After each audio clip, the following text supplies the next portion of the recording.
Listo. Buenos días para todos, para todas. En este momento me encuentro en un lugar donde no hay muy buena conexión, entonces por eso no voy a tener la cámara en este momento activada. Lo primero, agradecerles pues como por la asistencia en este espacio y la puntualidad, y vamos a dar inicio dentro del ciclo, que me parece que hoy es un día muy importante donde vamos a empezar a cerrar todo este proceso de ciclo de formación con respecto a expresiones de la diversidad, y el tema que hoy nos une es transversal como a todos estos que hemos estado trabajando. Ya a partir de la próxima semana, entonces vamos a recibir un correo con el resto de los ajustes y la programación, porque ya ahora sí empezamos a hablar de todos los procesos de la gestión humana, teniendo en cuenta el punto en el que estamos del desarrollo del proyecto.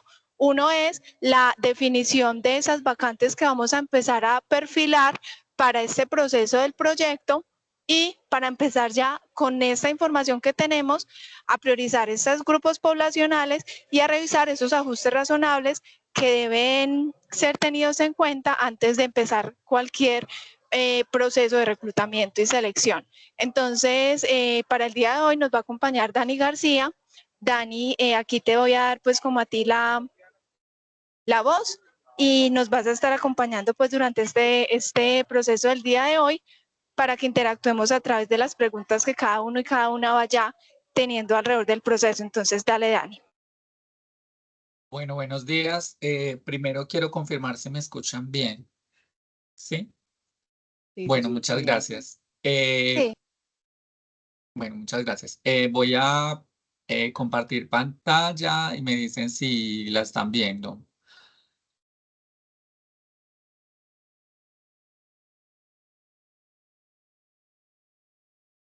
Y ya la vemos. Sí, ven este fondo de la institución universitaria Salazar Herrera.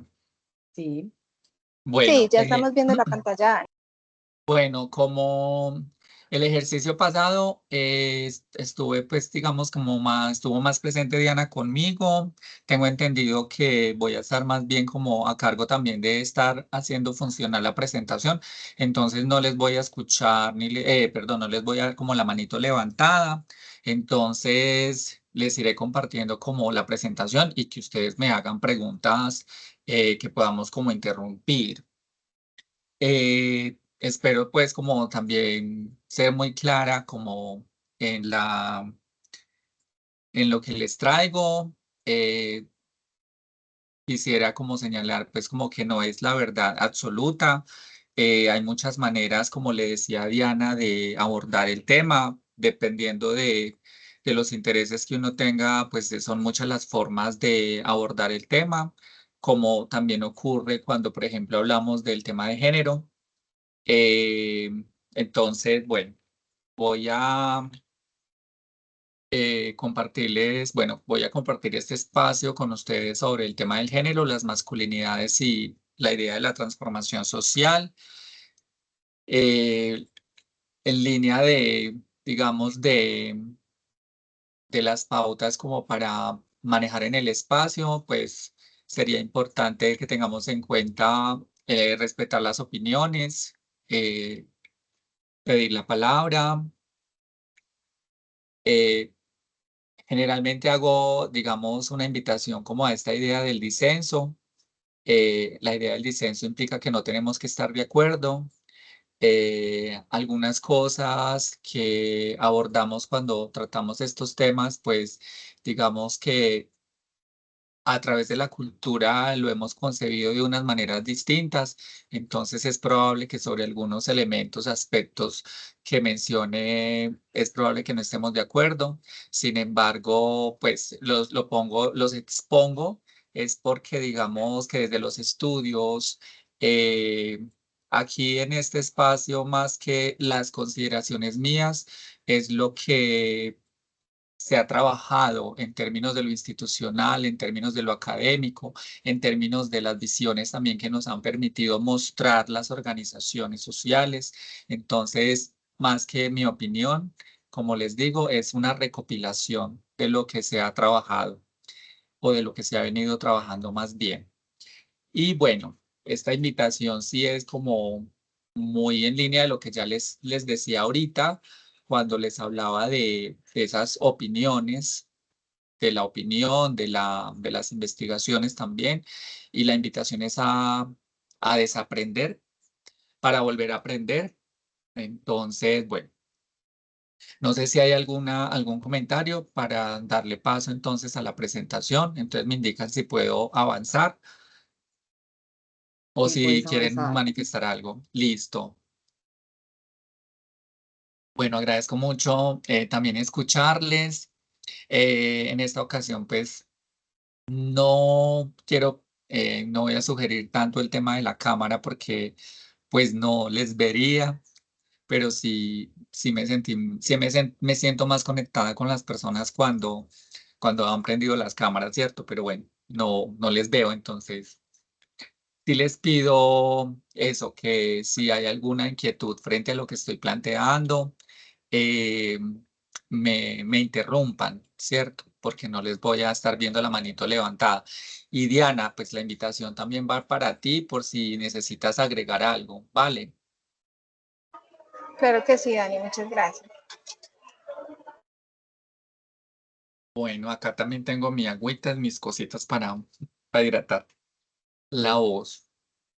Bueno, quiero comenzar.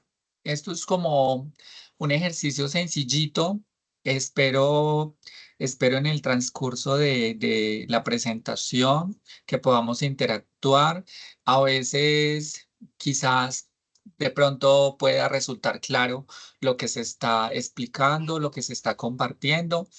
En esa medida, pues en ocasiones no resultan las preguntas, pero la invitación aquí también es que voy a estar, digamos, teniendo unas preguntitas por allí, pues que no son preguntas eh, correctas, incorrectas, las respuestas, no, que son preguntas que quiero plantearles en la idea de poder interactuar con todas las personas que están en el espacio.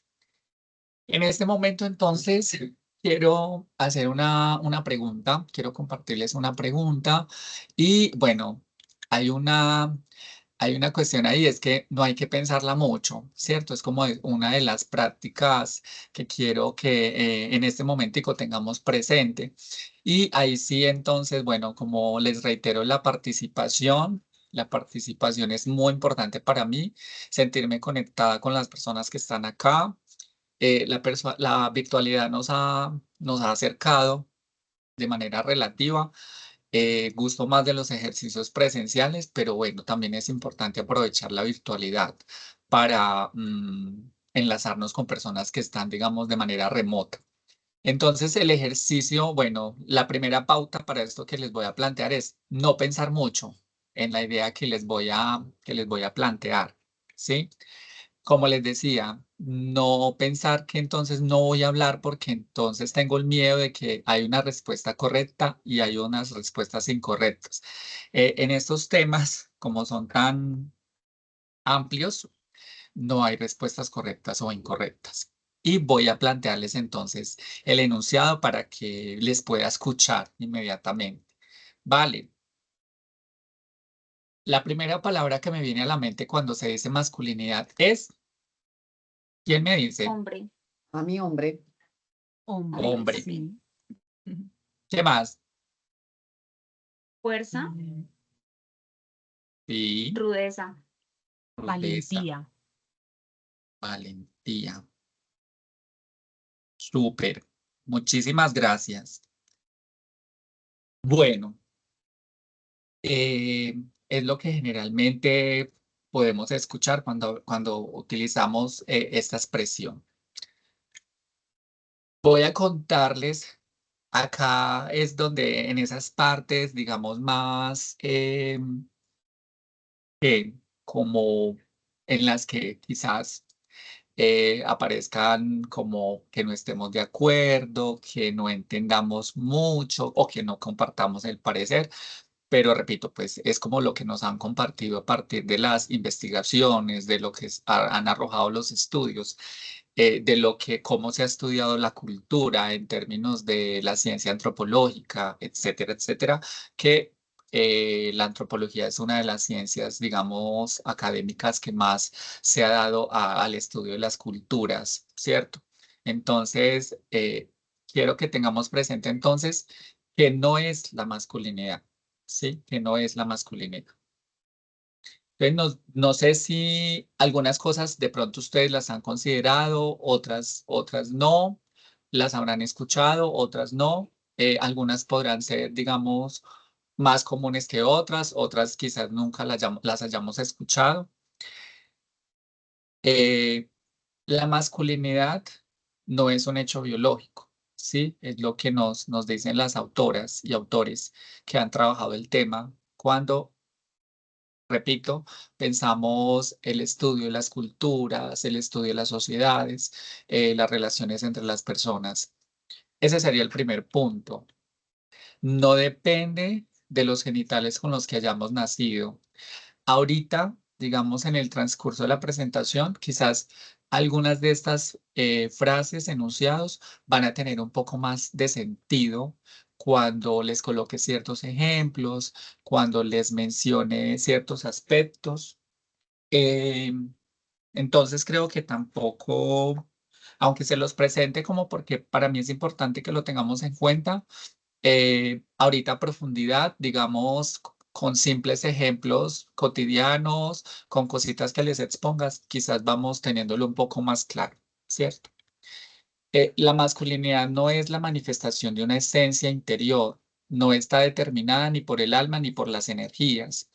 Esto, digamos que se menciona en términos de cómo también son estudiadas, entendidas diferentes culturas que plantean.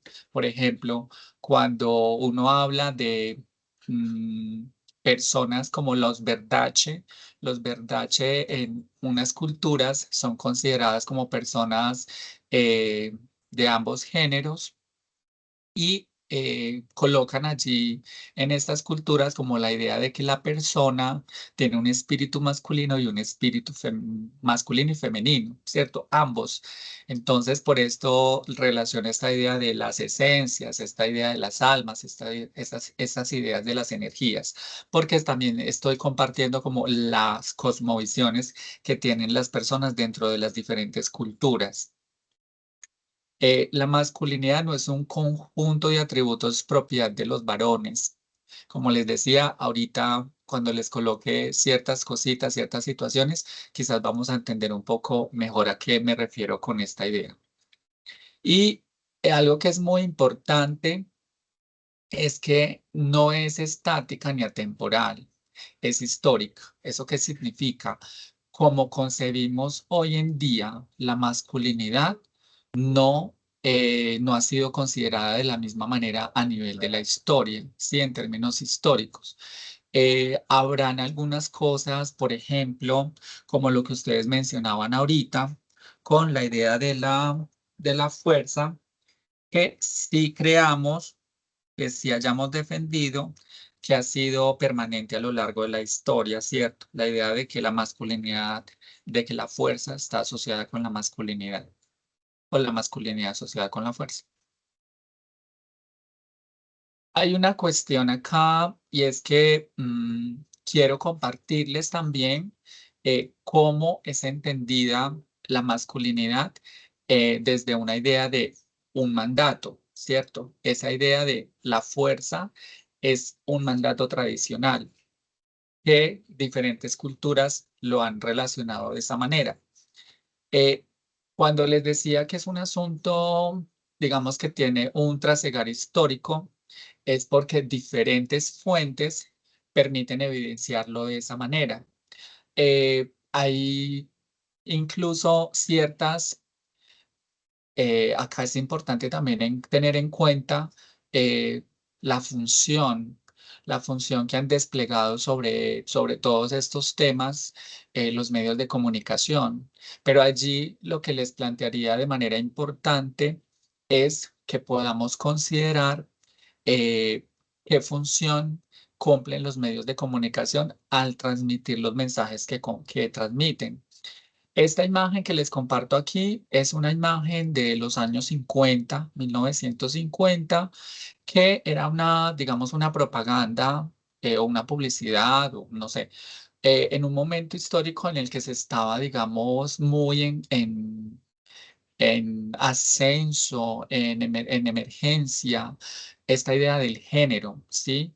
Porque, por ejemplo, aunque nos parece natural asociar lo rosado y lo azul con el género, con la feminidad y la masculinidad, pues es más o menos a partir de los años 1940 que se da esa clasificación del rosa y el azul. En este caso, lo que nos estaba promoviendo esta publicidad, bueno, yo no, ustedes quizás sean más diestros y diestras en el inglés, yo no. Yo googleé como esta frase acá, que traduce algo así como muéstrales que es un mundo de hombres, porque digamos que lo que hacía la publicidad en ese momento era, digamos, dictar las reglas acerca de cómo ser una buena mujer. Como les decía, hay una parte fundamental de los medios porque nosotros todo el tiempo estamos recibiendo mensajes a través de los medios, de las redes sociales en este momento, pero también, como les digo, es mirar también qué es lo que nos están diciendo. Pero no solamente los medios han tenido como esa tarea de estarnos diciendo cosas. También, por ejemplo, autores han puesto ciertas miradas sobre cuál es ese lugar que debe ocupar el hombre y cuál es ese lugar que debe ocupar la mujer en la sociedad. No sé si ustedes han llegado a escuchar hablar del libro de El Emilio de Rousseau. Rousseau escribe El Emilio es un tratado, ¿cierto? Este tratado habla de la educación de Sofía y dice que está diseñada para inculcarle modestia, limpieza y hacerla grata al varón. Pero quiero que tengamos en cuenta, pues también cuáles son los postulados que se tenían en términos políticos frente al lugar de las mujeres, ¿sí? Se entendía que las mujeres no podían ser parte de la política. Se entendía que las mujeres, si hacían parte de la política, no iban a generar un ordenamiento social, sino que iban a generar un desorden social. Entonces, allí el mandato de la masculinidad estaba referido a que los hombres eran los que estaban aptos para gobernar, ¿sí? Pero no es una, digamos, no es una apreciación exclusiva de Rousseau, que Rousseau es del siglo, yo coloqué allí el siglo XIII, fatal error, es del siglo XVIII, perdón. Y no es algo de Rousseau en el siglo XVIII, sino que cuando uno mira textos como los de Aristóteles, que es, digamos, de la antigua Grecia, de la Grecia clásica, estamos hablando de que este autor también, digamos que lo que construía a partir de sus textos era justificar la esclavitud de las mujeres, la subordinación de las mujeres a los hombres, y también estaban en esa idea de que las mujeres en la política no son bien vistas. Eh, Hay una cuestión acá con estos textos que aparecen en el siglo XVIII. ¿Por qué? Porque empiezan a crear la idea de la necesidad de crear dos esferas, la esfera pública y la esfera privada. Muchas personas no le hemos dado importancia a esa idea, pero es fundamental cuando hablamos del género, el tema de la esfera pública y la esfera privada, porque lo que dicen estos autores es los sexos deben de estar separados en todos los aspectos, aún en lo doméstico. Ellos que van a plantear que el lugar natural de las mujeres es la casa y que el lugar natural para los hombres es la calle, ¿sí?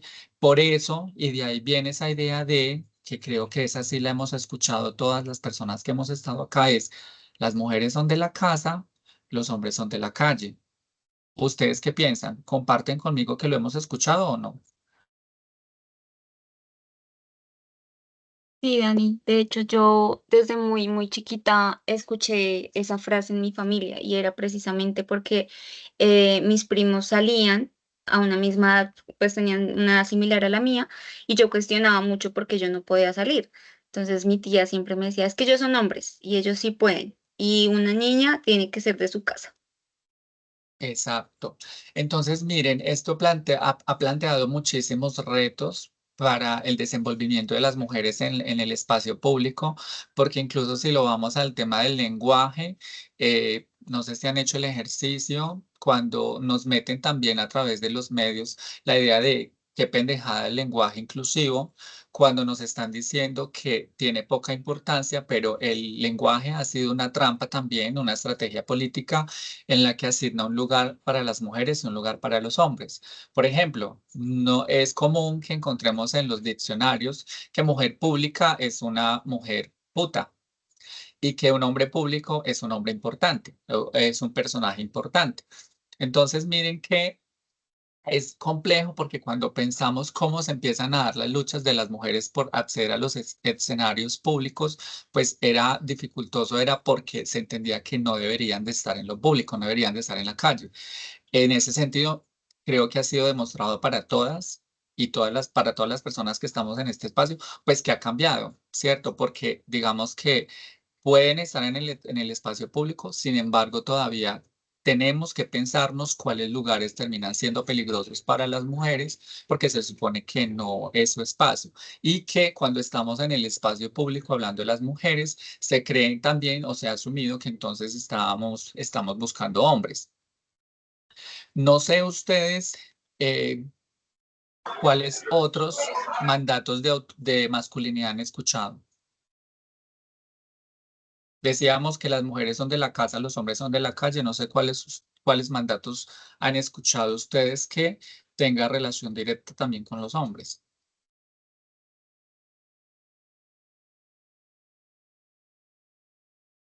¿Quién se anima? ¿Quién recuerda algún mandato así que podamos decir, ah, bueno, nos han dicho que los hombres hacen esto, las mujeres hacen lo otro? Quizás frente al tema de las emociones, a las mujeres siempre se les da una connotación mucho más emocional, más sensible, y se cree que los hombres no, pues no poseen ese mismo nivel de sensibilidad o de emocionalidad que tienen las mujeres.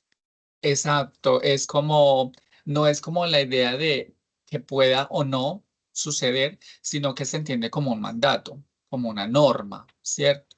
Y eso tiene que ver incluso tiene unas raíces, eso se transmite desde la infancia. Deme un segundito, yo busco mi celular, que es que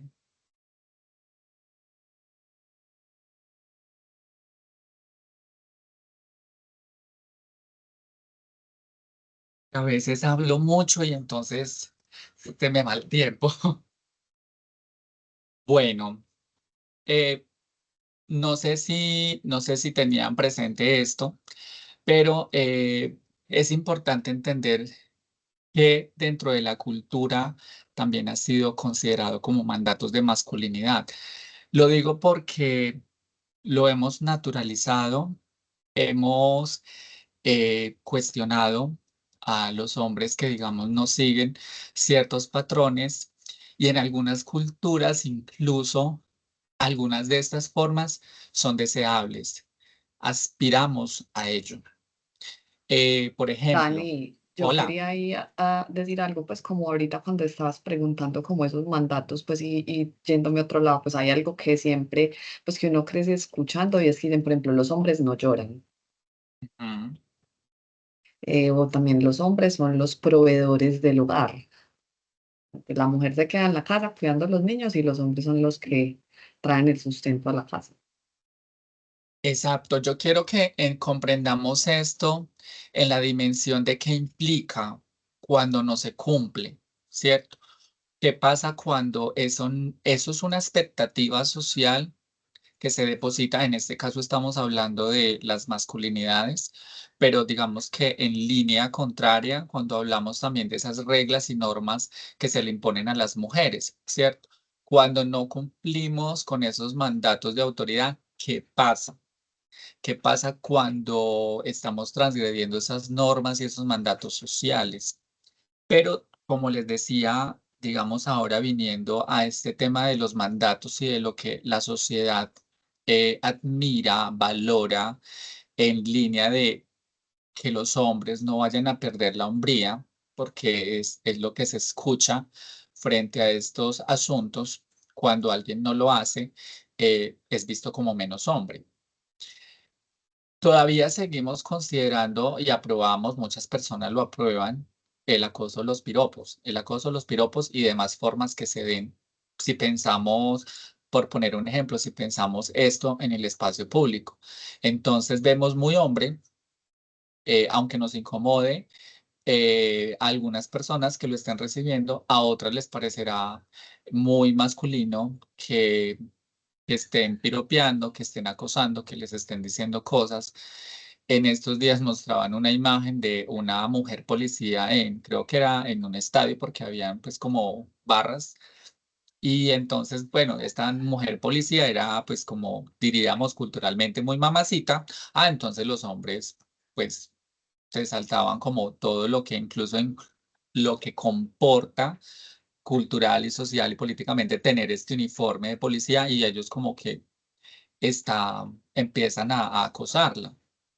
En el marco, por ejemplo, de los paros que hubo hace dos años más o menos, la mujer policía que fue violada en un CAI. Entonces, pues como este tipo de permisos que se dan dentro del mandato de masculinidad para pensar que un hombre se hace más hombre cuando cumple o cuando hace ciertas acciones. Por ejemplo, entonces aprobamos y los educamos desde pequeños de diferentes formas para ser violentos y agresivos.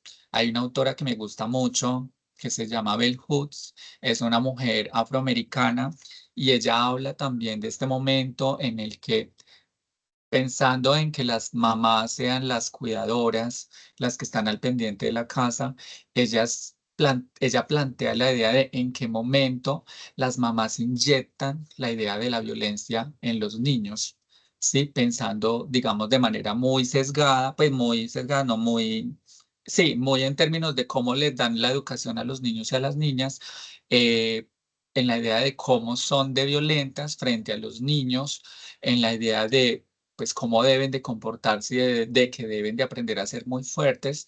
Y ella dice que en ese momento ellas le inyectan a los niños esa idea de violencia, pues que deben de actuar de manera violenta.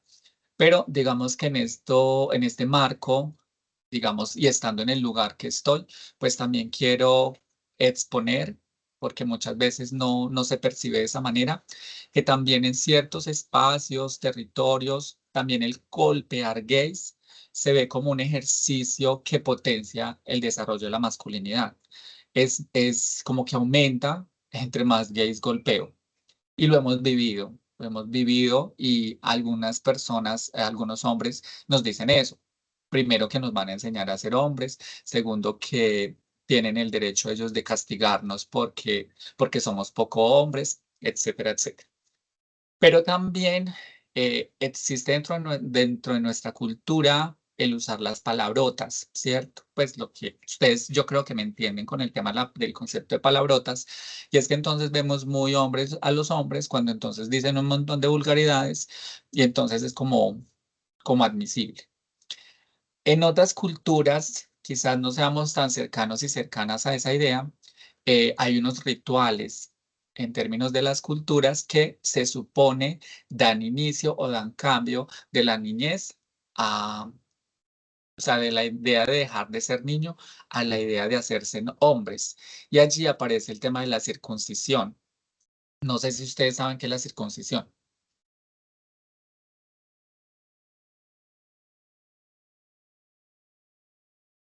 ¿Alguien sabe? Yo no, de forma clara no. Ok, la circuncisión es, bueno, en medicina utilizan un aparatico, ¿cierto? Pero en las culturas, pensando en que no recurren a la medicina tradicional, lo que hacen es que con una cuchilla de afeitar quitan el glande, quitan el prepucio para que el glande quede destapado, ¿sí? Es ahí donde decimos, sí, cuando los hombres llegan a determinado espacio médico, que se pregunta si los hombres tienen el prepucio o no tienen el prepucio, lo que nosotros entendemos como si tienen la cabeza destapada o no. Y eso es una práctica que utilizan ciertos espacios en la suposición o en el supuesto de que eso les hace ser hombres. Lo mismo ocurre con la ablación, ¿cierto? En la idea de, supone la cultura, digamos, hacer llegar a la niña a la idea de ya no es una niña, sino que es una mujer. En otras culturas, la caza de animales supone también eh, el desarrollo de la masculinidad.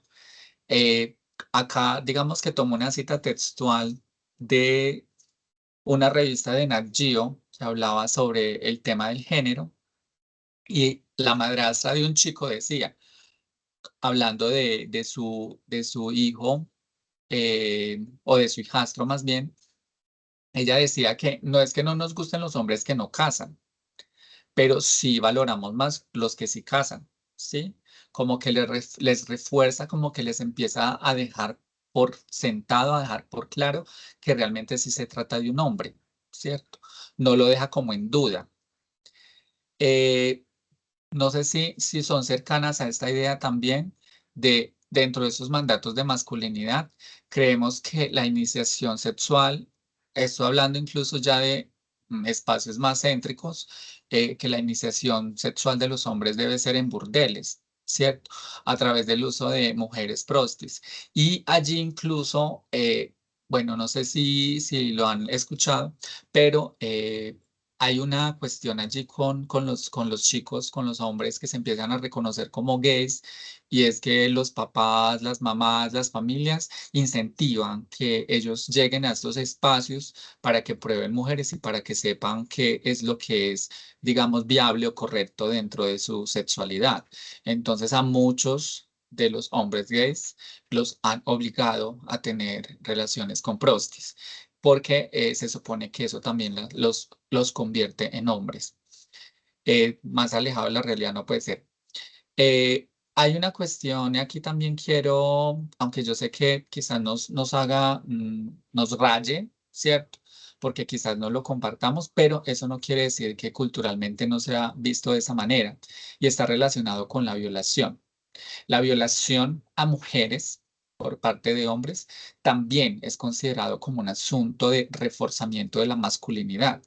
Por eso, no sé si vieron hace días el caso francés de tantos hombres participando en una violación, porque es la idea de yo no voy a garantizarle a la sociedad de que yo soy hombre desde lo íntimo, desde lo privado, sino que tengo que demostrarlo en lo público, es decir, exhibir ciertas formas para que los demás entiendan que realmente sí soy un hombre. A mí me gusta mucho, y ahí digamos que les comparto esta autora, que se llama Rita Laura Segato. Ella habla del mandato de masculinidad y ella lo coloca en términos de cómo ella es una investigadora, ha, digamos, estudiado las emociones, ha estudiado, digamos, las sensaciones que experimentan hombres después de haber cometido violaciones que ya están en centros de reclusión. Y lo que ella encuentra allí, en algunos casos, es que ellos dicen, no era lo deseado por mí. Casi que se vieron forzados dentro de su círculo de lo que llamamos desde la teoría feminista como la fraternidad de los varones, de cómo en la vista, en la mirada de ellos, repito, refuerzan esa idea de realmente de que sí sean hombres. Entonces ella decía, no siempre es algo deseado por ellos la violación, sino que también el medio les obliga, les incita a que lo tienen que hacer sí o sí para demostrar una serie de cosas. Y bueno, también les coloco dentro del margen de estos mandatos de masculinidad, pues la idea de matar. La idea de matar a otros hombres refuerza. Bueno, ustedes me dirán también matar mujeres, claro, matar mujeres porque eso les refuerza que hay un ejercicio de autoridad, que hay un ejercicio de poder sobre esos cuerpos que ellos miran y que ellos consideran son inferiores a ellos.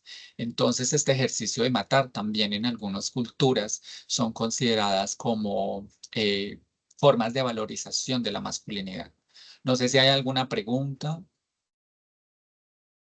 Ahorita tendrá sentido que les plantees los temas, los asuntos de los mandatos, los asuntos de los privilegios, que quizás no seamos, puede que sí o no, seamos cercanas a estas ideas. Entonces, ahorita de pronto quizás tenga más sentido por qué mencionarles esto. No sé si tienen alguna pregunta. ¿O quieren decir algo? No, yo por el momento no tengo ninguna pregunta. De mi parte tampoco, y me parece muy valioso tener ese contexto que no lo había escuchado antes. Muchas gracias, Dani. Con muchísimo gusto.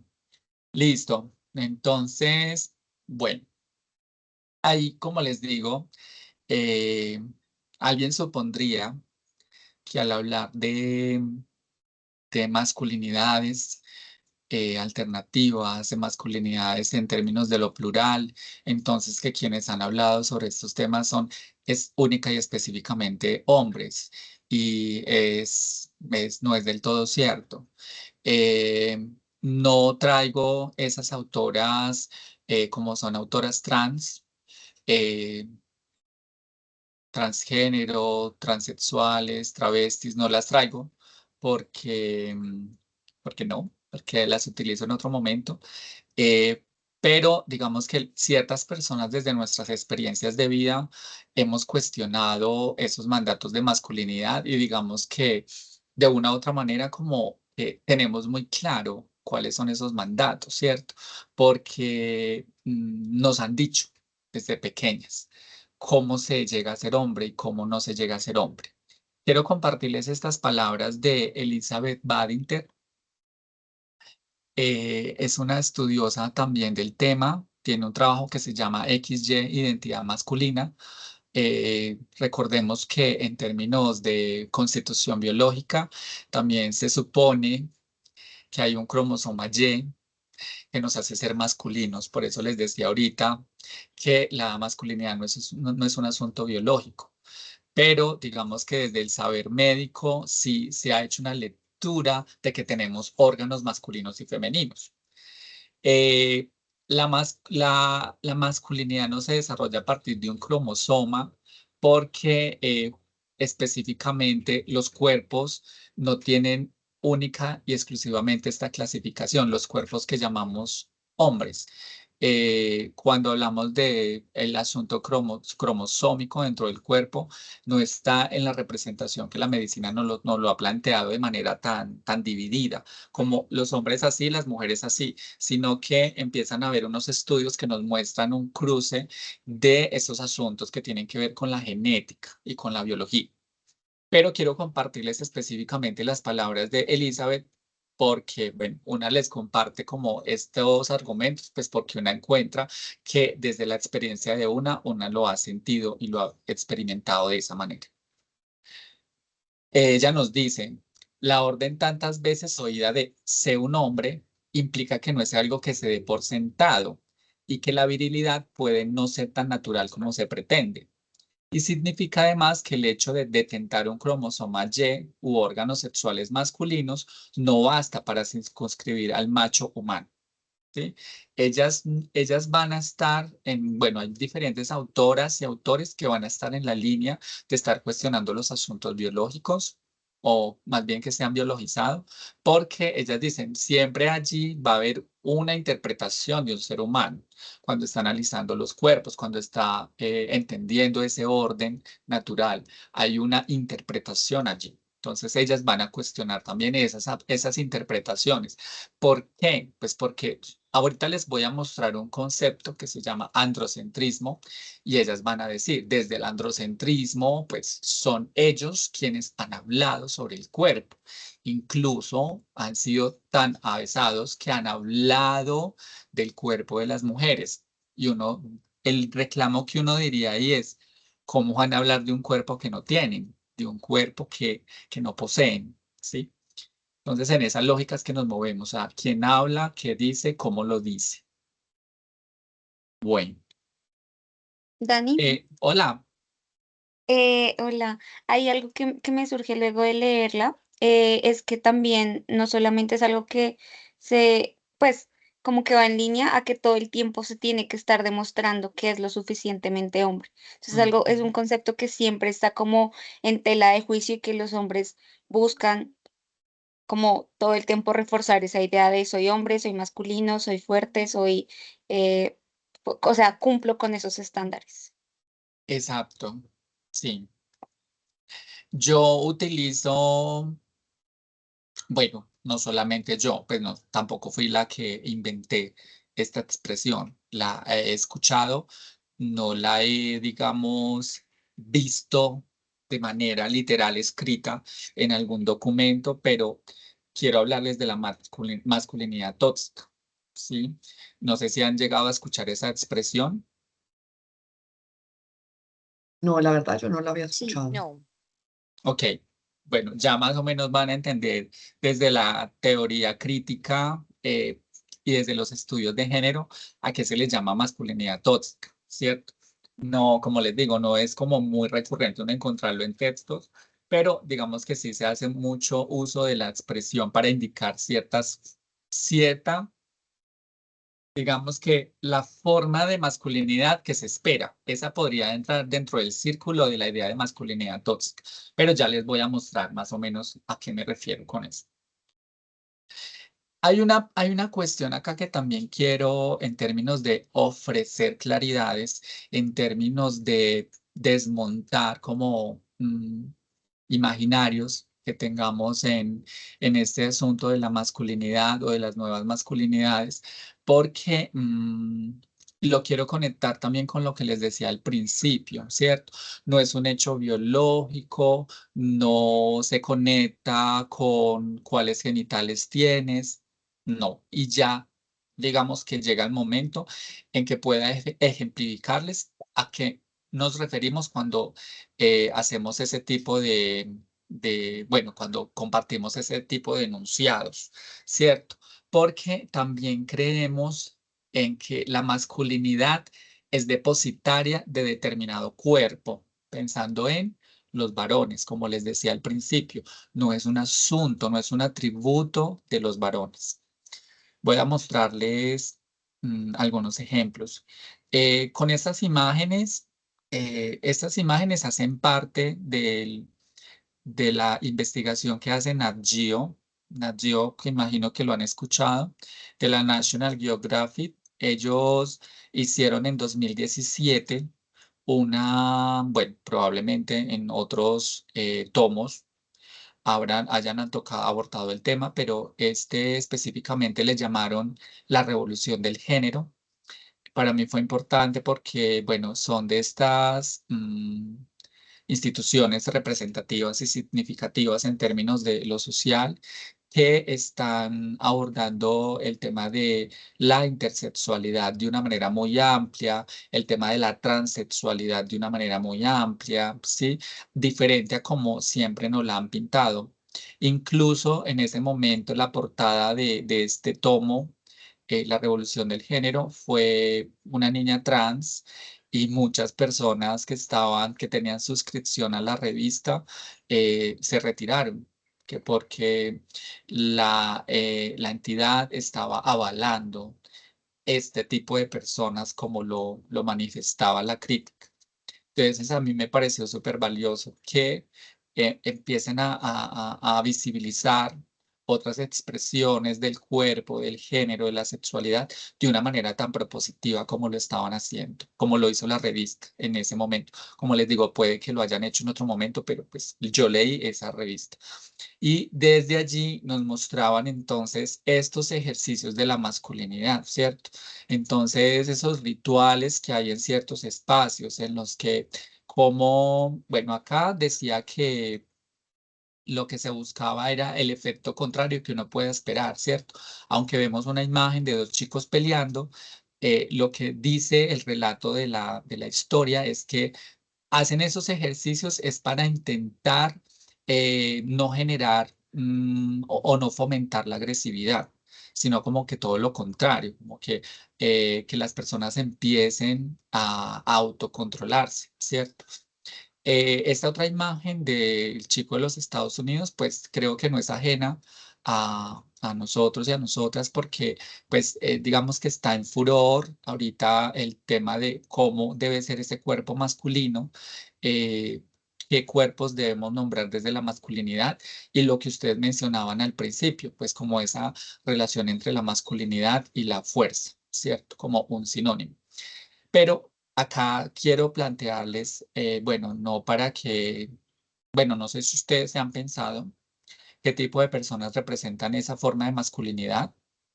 No sé si tienen alguna idea, no sé si la pregunta quizás pueda ser clara para ustedes.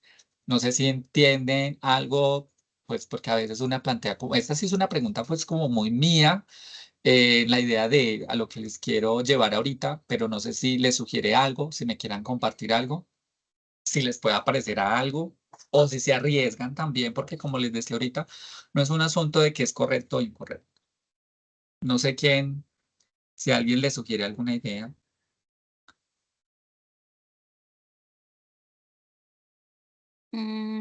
Yo pensé en La Roca, este actor afroamericano, creo que es. Sí, el de, pues no, Lo no veo recuerdo. y como que no sé, de una me invoca ese tipo de masculinidad. Sí, porque mira que incluso cuando uno mira esos programas, este chico que está allí, como que está dentro de la idea de la masculinidad y la fuerza, pero como que no llega porque ya queremos además ver como bultos, ¿cierto? En los músculos. No es como los brazos que sean firmes, tonificados, sino que sea volumen. Entonces como que lo miran allí como que dicen, muy flaquito, le falta mucho, no está a la medida, que también es como la valorización que se hace. Bueno, cuando yo les hago esta pregunta, ¿qué tipo de personas representan esa forma de masculinidad? Es porque intento también ampliar la concepción de quiénes, en términos de atributos de la masculinidad, quiénes los hacen o quiénes los intentan desarrollar en su experiencia de vida. Ya van a entender mejor a qué me refiero. Hombres hetero, ¿cierto? Algunas personas creen que por ser hombres gays, entonces tienen una forma de masculinidad sensible, delicada, y no, lamento informarles que no. Los hombres gay, ahorita les voy a mostrar de manera, eh, bueno, muchas cosas, pero no, no es así. No es así porque lo que encontramos quienes hacemos parte del movimiento social LGBT, quienes interactuamos en nuestra cotidianidad, bueno, no voy a generalizar, ¿sí? Eso es lo más importante. Voy a mencionar que algunas personas, hombres gays, hacen ejercicio de esa masculinidad tóxica, ¿sí? ¿Cuál de las que les mencionaba ahorita? Que es violenta, que es agresiva, que tiene que decir palabrones, que tiene que golpear a las travestis, ¿sí? Ellos también hacen uso de esa masculinidad tóxica, los hombres gays, porque hemos idealizado también, hemos creado un estereotipo acerca de cómo es la masculinidad de los hombres gays.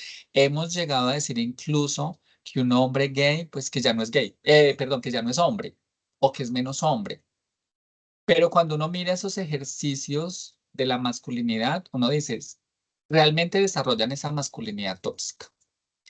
No sé si están familiarizadas con el concepto de hombres trans.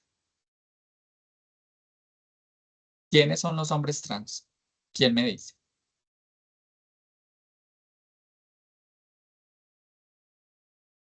¿Quién me dice? ¿Quién se ¿Son arriesga? Sí, hombres? ese fue el que tú nos dijiste la vez pasada, que eran mujeres que se perciben como hombres. Mujeres que bueno, personas, dejémoslo Personas. así mejor, Ah, ok. personas que al nacer fueron asignadas como mujeres, pero que Mm. estas personas se autoperciben es como hombres. Ahora, como hombres gay, hombres hetero, hombres trans, hemos sido educados y educadas en la misma cultura. Entonces, ¿qué se puede esperar de una persona que se perciba a sí misma como hombre? ¿Qué tiene que hacer? ¿Qué tiene que desarrollar esa masculinidad, esa forma de masculinidad, no una masculinidad alternativa? Ahora, vuelvo, insisto, no todos los hombres trans, pero algunos hombres trans, dentro de su forma de relacionamiento, acuden a esta masculinidad tóxica. ¿Cuál ha sido esa masculinidad también que reprochamos en términos de relaciones erótico-afectivas? Que sean tan infieles, Hombres trans también representan ese tipo de masculinidad, de que se hacen más hombres si tienen más mujeres, de que se hacen más hombres si están acosando mujeres, de que se hacen más hombres si están golpeando, que se hacen más hombres si utilizan palabrones. Entonces miren que, como les decía ahorita, espero que tenga sentido para ustedes lo que les compartí al principio, no es un hecho biológico. No está relacionado con los genitales, porque acá ustedes ya han identificado hombres trans. ¿Quién es un hombre trans? Nació con una vulva. Le dijeron usted es mujer. Él se concibe como hombre y como hombre empieza a imitar esas formas de la masculinidad tóxica. No piensan para sí una masculinidad alternativa, una masculinidad cualquiera, sino esa forma. ¿Por qué? Porque entonces también esperan ser avalados por la cultura, por la sociedad, por su entorno como hombres. Cuando hay hombres trans, incluso dentro de las empresas, he conocido también amigos que están en empresas, cuando ellos no son de esas formas que la sociedad espera, entonces para los empleados de esa empresa, empieza a ser visto en sospecha. ¿En sospecha de qué? De que es homosexual, de que es marica, de que, etcétera. Porque no está representando, no está buscando representar esa masculinidad que quizás podría haber reprochado. Entonces se enfrentan también a esos señalamientos porque no realizan esa masculinidad que esperamos social y culturalmente. Esa masculinidad tóxica la pueden representar hombres de clase media alta, la pueden representar hombres de clase baja, ¿sí? No es una cuestión de clase. Tóxicos pueden ser los que tengan plata como los que vivan allí. Bueno, acá en Medellín estamos divididos por comunas y, por ejemplo, una de las comunas de estratos bajos es la comuna 1. Hombres de esa comuna 1 pueden desarrollar la masculinidad tóxica como los que viven acá en un barrio que se conoce como El Poblado, que es de clase alta, ¿sí? Quizás les suene extraño, pero también esa masculinidad tóxica la desarrollan mujeres lesbianas, algunas mujeres lesbianas. Creo que para algunas de ustedes, de las personas que estamos acá, ha sido claro que cuando hablamos de relaciones entre mujeres, bueno, y de hombres, generalmente estamos buscando indagar de quién hace el papel de mujer y quién hace el papel de hombre, ¿cierto? Eh, en cierto sentido, eso, a ver, de cierta manera, eso tiene sentido. ¿En qué sentido?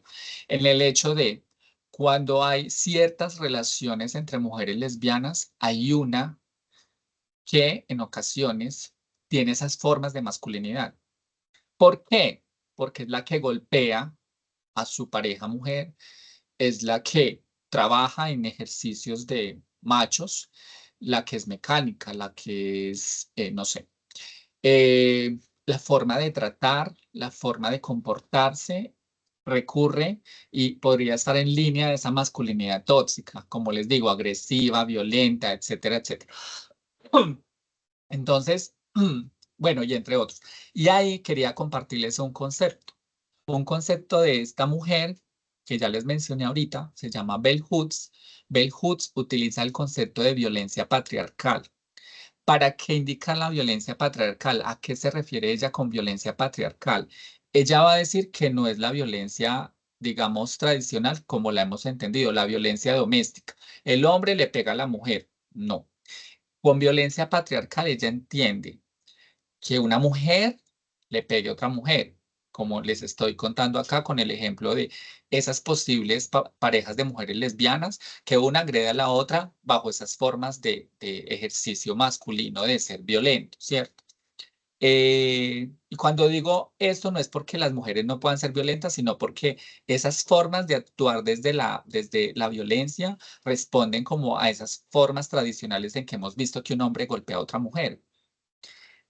Entonces, Bell Hooks habla de la violencia patriarcal, no solamente para hablar de la violencia de hombres hacia mujeres, sino de entre personas del mismo sexo, y también incluye lo que más o menos les mencionaba hace ratico, de esa violencia de las mamás o de los adultos sobre los hijos y las hijas, ¿cierto? Ella habla de que es una violencia que busca, digamos, ordenar los cuerpos, recordarles cuál es su lugar, recordarles cuáles son las normas. Entonces, ella habla de la violencia patriarcal para ser más amplia en la apreciación de quiénes son los que ejercen esas violencias.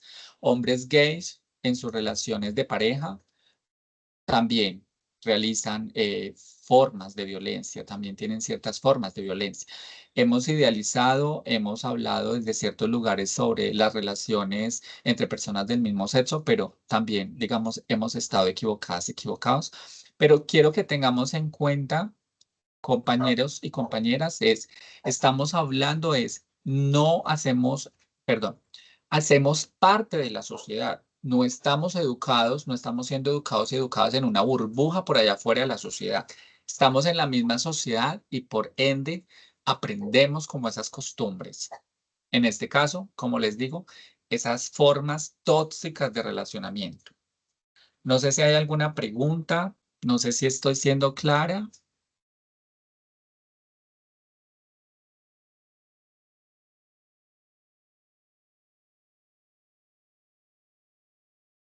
Por mi parte, no, todo muy claro. Ok. Voy a continuar entonces. Bueno, hay algo que quizás no es muy común que escuchemos, pero digamos que las que sí nos han ayudado a reconocer, a identificar esta idea de los privilegios son las académicas feministas, las que se han puesto a analizar las relaciones entre hombres y mujeres. ¿Cómo construye la sociedad esas relaciones entre los hombres y las mujeres? Y acá cuando hablamos de privilegios, entendemos así como el feminicidio es asesinar mujeres por el hecho de ser mujeres, esa idea de los privilegios es que los hombres los tienen por el hecho de ser hombres, ¿vale? Y acá, bueno, lo más recurrente, la forma como más recurrente para las personas es creer que hombre es igual a masculino. Creemos que la idea de la masculinidad es un atributo de los hombres, única y exclusivamente. Y ya hemos visto a partir de algunos ejemplos, que ese ejercicio de la masculinidad, digamos que no tiene cuerpo. Como les decía ahorita, hay una expresión que se utiliza que es el androcentrismo. El androcentrismo se entiende como el hombre como la medida de todas las cosas. Y ustedes me dirán, bueno, eso como que dice mucho, a la vez como que no dice nada, ¿cierto? Cuando decimos que el hombre es la medida de todas las cosas es en todos los sentidos. Lo masculino es considerado como superior. Debemos de entender que en términos culturales hay una relación jerárquica, ¿sí? Lo masculino es considerado como superior, hay una jerarquía, y lo femenino es considerado como inferior. Cuando decimos que el hombre es la medida de todas las cosas es porque creemos que tiene la inteligencia, tiene la astucia, tiene la estrategia, es decir, son los más de los que todo lo pueden. Es lo que nos dice la cultura, ¿sí? Cuando hablamos de privilegios por el hecho de ser hombre, las teóricas han relacionado el tema de la educación y han colocado allí la idea de la educación como privilegio de clase. Ahora, cuando les planteo la idea de privilegio de clase, alguien diría, los que tienen plata y los que no tienen plata. No. Hay un autor que se llama Federico Engels. Federico Engels es de aquellos hombres considerados dentro de el feminismo como hombres que han aportado a la lucha por la liberación de las mujeres. Y lo que Engels decía en términos de la clase era que no estamos hablando del capitalista y del obrero. No, él está diciendo, por sociedad, por construcción del Estado, hay una primera relación de clase. No es la relación empleador-empleado, es la relación hombre-mujer. Entonces él dice, esa división de clases, hombre-mujer, es la primera. Y cuando les planteo que hay una idea de privilegio en términos de la educación, es porque, de acuerdo con una autora que se llama Gerda Lerner, ella dice, las mujeres, en términos del androcentrismo, han sido excluidas de todos los sistemas de pensamiento filosóficos. Son los hombres los que han hablado por las mujeres. Las mujeres no se les ha permitido ni pensar, ni leer, ni escribir. Y por eso ella habla de que ha existido en la vida histórica de las mujeres un proceso sistemático de marginación educativa. Por eso hablamos que la educación es un privilegio para los hombres. Ha sido única y exclusivamente para ellos. Hoy en día eso no es tan evidente, pues porque vemos que las mujeres están en universidades. ¿Cuánto tiempo se tardó una mujer para llegar a una universidad? Y lo que han tenido que hacer para poder llegar a educarse. Cuando hablamos de privilegios, ¿también a qué nos referimos? Por el hecho de ser hombres. Su labor es considerada trabajo. Lo que hacen los hombres es considerado trabajo. Por eso es remunerado. La labor doméstica y de cuidado no lo es. No es remunerada. Por eso hablamos de una relación desigual. Y acá les quería como trayéndolo mucho a nuestra, bueno, a nuestra no, porque no sé desde qué parte de Colombia se conectan, muy desde la línea de aquí de la cultura antioqueña, pues aparecía esta apreciación. Si nace un niño, se mata gallina. Si nace una niña, no pasa nada. Claro, es porque estamos considerando que es más valioso el nacimiento de un niño que el de una niña, que hay un privilegio por el hecho de nacer hombres. Cuando yo les decía ahorita que muchas de estas cosas que les menciono tienen que ver con la experiencia propia de vida, es porque hacemos una lectura, las personas trans, que hacemos transición de hombre a mujer o hacia lo femenino, en la idea de culturalmente se nos castiga a quienes hemos renunciado al privilegio de ser hombres. Yo en lo personal he sentido que a mí, social, política, cultural, económicamente, la sociedad me ha castigado por haber abandonado la idea de ser hombre, por no representar la idea de ser hombre. Y por eso hay unos cuerpos que somos objeto de sanción social. No sé si ustedes recuerdan algún otro privilegio que se tenga por el hecho de ser hombre. Entonces la familia nace un bebé, entonces matan la gallina, incluso ni siquiera la gallina, sino la mejor gallina. Se hace fiesta, digamos que eso ahora no se ve como algo tan común, pero que digamos que nuestras abuelas, nuestras ancestras han referido ese hecho de matarse gallina si nace un niño y nace una niña, no pasa nada. Además que la cultura siempre espera, creo que eso sí lo hemos escuchado, se espera que el primogénito sea un varón, no una niña, ¿cierto? No sé si han escuchado hablar acerca de algún otro privilegio.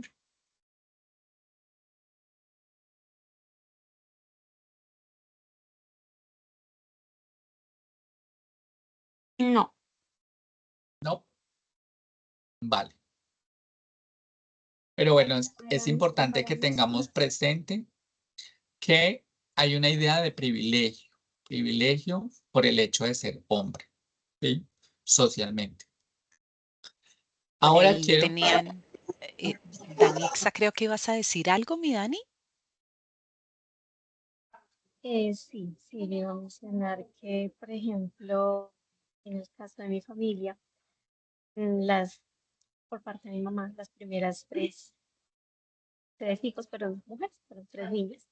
Cuando nació el cuarto hijo, lo que se mencionaba, pues, la historia común en la familia es, bueno, por fin nació, ¿quién va a heredar la finca? Entonces era como que, ok, bueno, y realmente, pues muchos años después, no fue así. Quien ya administra, pues es la tía mayor. Ella fue la que tuvo esa responsabilidad, pero desde el inicio culturalmente se consideraba pues, que iba a ser el hijo varón. muchas gracias, sí. Es alguno de los tantos ejemplos que podríamos mencionar. No sé si ustedes lo tengan presente, pero no sé si lo han escuchado, no sé si lo han estudiado, pero por ejemplo, el tema del acceso a la herencia no se heredaba. Bueno, años atrás la herencia se daba por línea materna, ¿sí? Eh, como es un asunto, como nuestras relaciones sociales, aunque no las entendemos de esa manera, son netamente económicas, se dio una transformación que, digamos, desde las perspectivas de los autores y autoras, no se entiende, no se tiene ampliamente como la idea de cómo fue que se dio lo nombran como el derrocamiento en tema del derecho materno y se habla entonces en la actualidad del derecho paterno y eso tiene que ver con el tema de la herencia. Pero es importante tener en cuenta lo que menciona la compañera porque han pasado, digamos, hemos pasado durante décadas, siglos de que las mujeres no eran las que heredaban. Las mujeres no tenían derecho a herencia, las mujeres no podían firmar contratos, las mujeres no podían tener acceso a las escrituras. O sea, las mujeres no eran propietarias de nada, absolutamente nada. Entonces, incluso a nivel, hola, incluso a nivel Dani, internacional, sí, yo quería decir algo cuando terminaras, pero bueno, no quería interrumpirte. Dale. incluso a nivel internacional se tienen unas cifras alrededor del tema de dentro del marco de propiedad, qué tanto porcentaje tienen las mujeres. Sí, y las mujeres y en realidad el porcentaje de propiedades de la tierra la tienen son los hombres, no las mujeres. Dale, Diana. Sí, pues es que yo quería como ahí profundizar un poquito y es que en términos de privilegios yo quisiera también llevar como la visión de derechos. Y si vemos la construcción histórica, hubo un momento en la historia en que las mujeres empezaron a pelearse sus derechos porque los hombres podían trabajar, podían votar, podían poseer la tierra, podían poseer riquezas y las mujeres estaban dentro de la casa. Entonces, como que desde este punto de vista, esos son privilegios que todavía en muchas culturas permanecen. Vámonos para Oriente, lo que pasa con la forma en que las mujeres se visten, ya no tienen el derecho a la educación, al voto, ni siquiera hablar en voz alta en la calle. Entonces, para mí es muy, muy importante, pues, como dar esta visión de, miren, es que ha sido una construcción y una pelea histórica en la que hoy todavía hay muchos retos y en la que, bueno, Colombia tiene una constitución más liberal, pero aún así en términos de derechos todavía estamos en un proceso donde la paridad y la equidad son un objeto muy importante en la discusión, en todo el proceso, y que esta es también la intención de traer este espacio a las empresas. Y es bueno, esto no se trata solo de una moda, de algo que se esté mencionando, de que las mujeres también, que a veces pues se estereotipa el tema de ser como más ruidosas o histriónicas, sino que hay todo un contexto que fundamenta el por qué hay una voz que se está queriendo escuchar y hay una fuerza que está empezando a crecer, especialmente en Latinoamérica. Si miramos ya desde los estudios latinoamericanos, pues hay unas dinámicas y unas participaciones políticas que se han ido peleando y que creo que es muy importante desde el contexto, desde este mismo programa que se llama Generando Equidad. Bueno, en las empresas, cómo podemos empezar a promover la paridad desde la parte de selección, ocupación de los cargos, los liderazgos que van emergiendo, los equipos que se van construyendo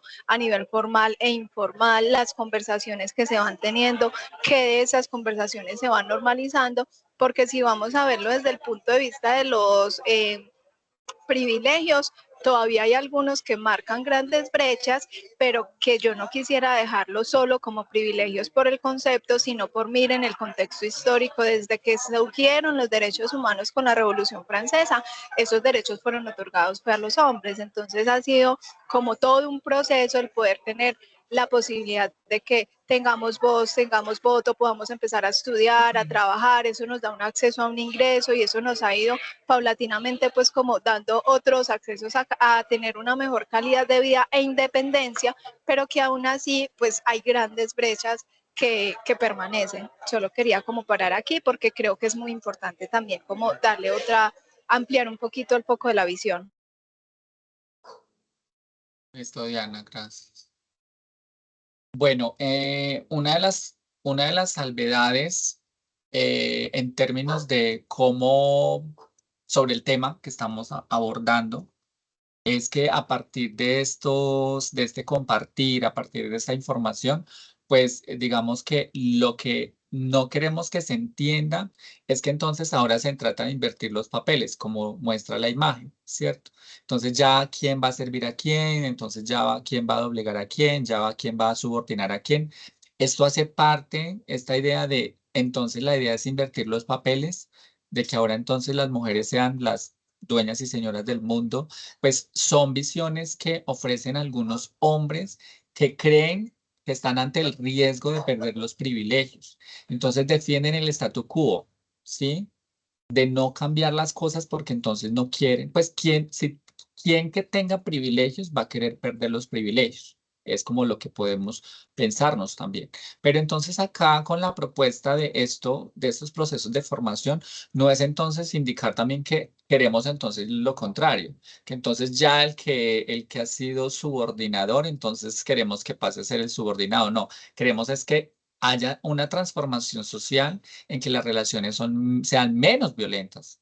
Y digo menos porque pues también termina siendo como decir que no sean violentas, pues es como muy demasiado, ya demasiado utópico, porque bueno, también pensar en la utopía es chévere, pero bueno, es simplemente pensar en que las relaciones sean menos violentas, menos tóxicas que como se han venido desarrollando hasta el momento. Entonces no es como que entonces ahora ya sean las mujeres las dueñas del mundo, ni que entonces van a esclavizar y a subordinar a los hombres. No, no es esa idea tampoco. Y esta idea de las nuevas masculinidades tampoco tiene que ver con eso, que entonces ahora son ellos los que entran a servirles a ellas. No, sino que compartan responsabilidades. Como les decía ahorita, la idea también es problematizar los mandatos, los privilegios y la desigualdad. Yo pongo entre comillas la idea de las nuevas masculinidades. Considero que no es del todo cierto que se trate de nuevas masculinidades. Voy a mostrarles unos ejemplos a lo largo de la historia para que pensemos las nuevas masculinidades y si realmente son nuevas, ¿cierto? Más adelante les pondré el por qué podríamos pensar que son tan nuevas. No sé si han escuchado hablar de esta mujer, Christine de Pisan. Esta mujer tuvo un padre y hace parte del siglo XIV en el que muchas mujeres, cuando hablamos de ilustradas, pensemos en mujeres alfabetizadas, ¿cierto? Algunas mujeres en el siglo XIV que fueron alfabetizadas, que fueron instruidas por sus padres, pensando en no en el genérico de padres, madres, o sea, hombres y mujeres, sino realmente del papel de los padres, del papel que desempeñaron los padres. ¿Por qué? Pero quiero, digamos, referirme un poco al contexto y quiero avanzar, pues como también porque tengo mucho más que decir. Entonces, espero que con ciertas situaciones que les exponga podamos comprender la magnitud también del contexto.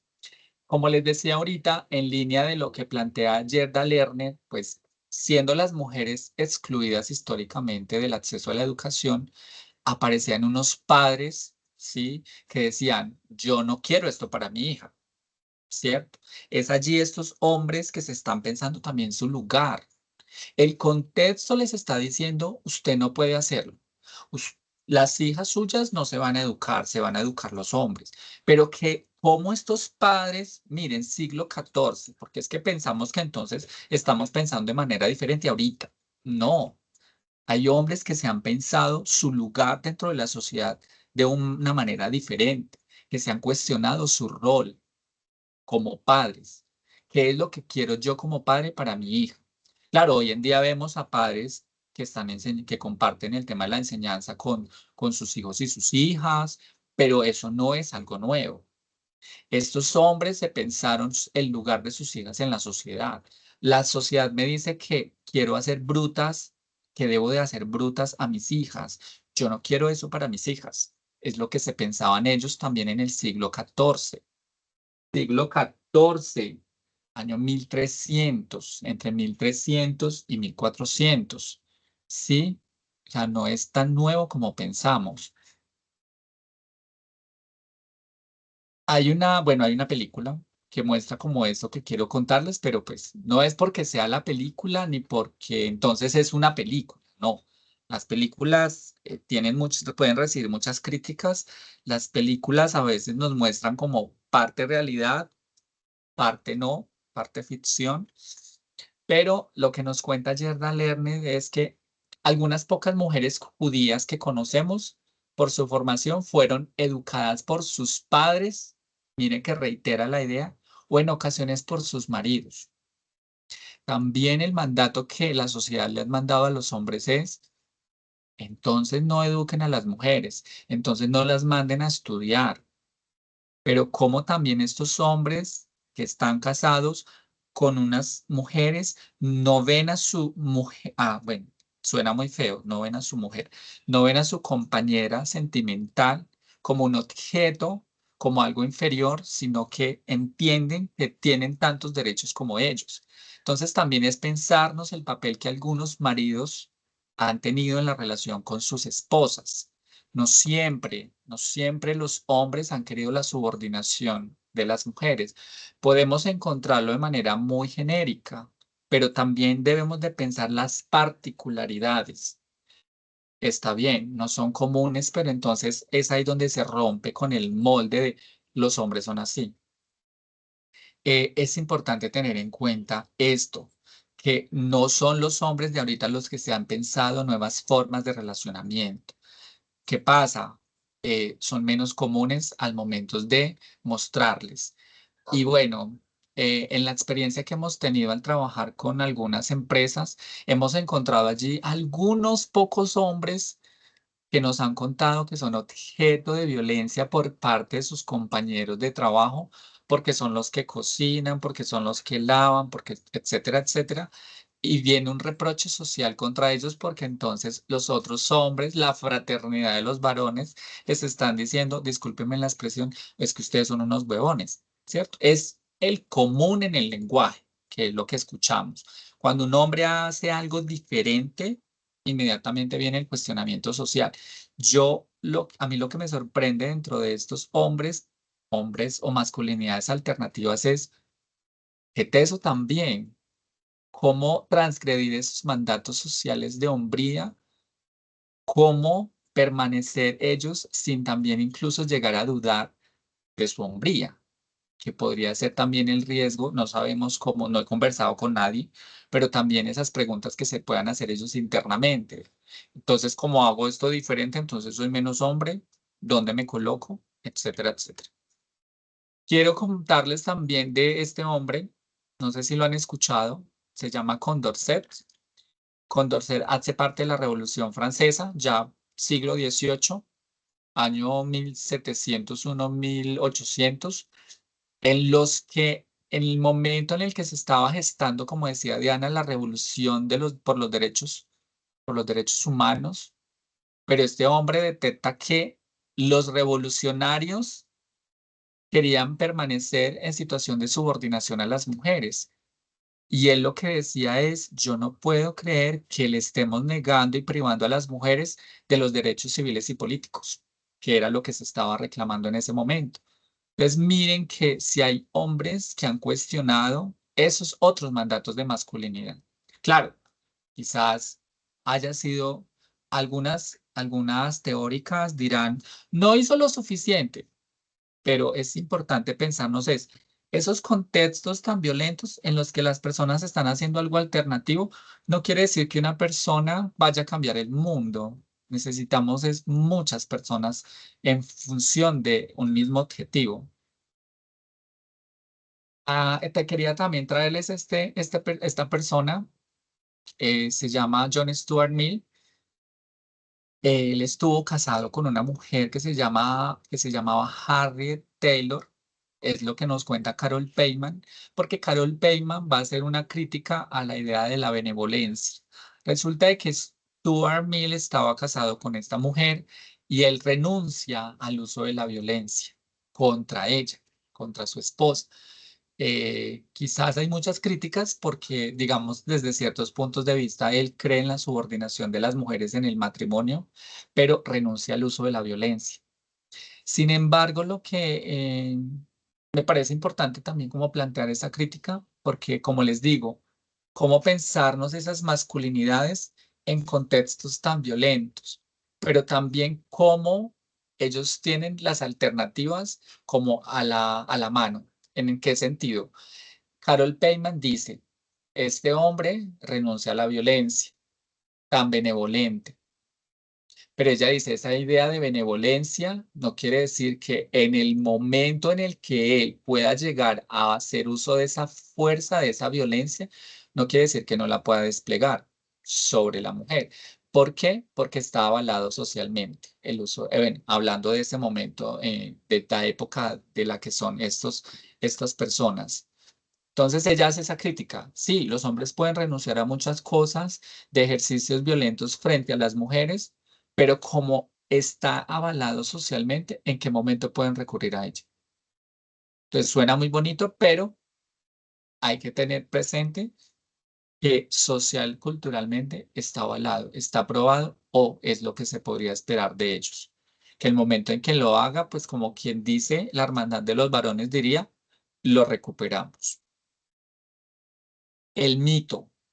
Cierto, es importante sobre el tema de las nuevas masculinidades, desmontar mitos, mitos que tenemos que se pueden generar alrededor del tema, porque, como les decía también ahorita, frente a la idea de cómo defender el statu quo, cómo los hombres no quieren perder sus privilegios, entonces también cómo utilizan la era tecnológica para, digamos, hacer señalamientos, para hacer una especie de persecución frente a estas nuevas masculinidades. ¿Y qué es lo que se dice a través de los medios sobre esas nuevas masculinidades?